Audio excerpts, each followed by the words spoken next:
বিশাল অন্তৰৰ হোৱা ওম শান্তি আজিৰ মুৰলী 27 তাৰিখ 10 মাহ 2021 বাবাই কৈছে মৰমৰ সন্তানসকল এতিয়া শিকাৰ লগতে শিক্ষক হৈ শিকাবও লাগে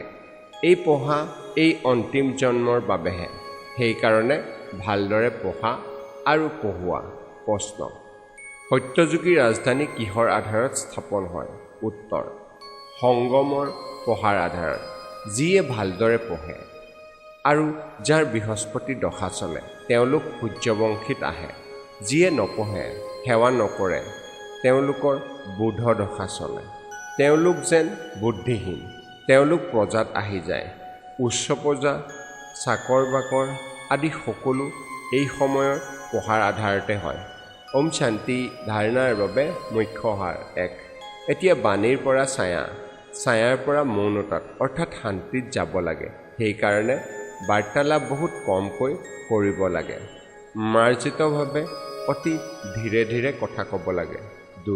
জ্ঞান বুজি পোৱাৰ পাছত তীব্ৰ পুৰুষাৰ্থ কৰি সত্য প্ৰধান হ'ব লাগে স্মৃতিৰ খাতিয়ান ৰাখিব লাগে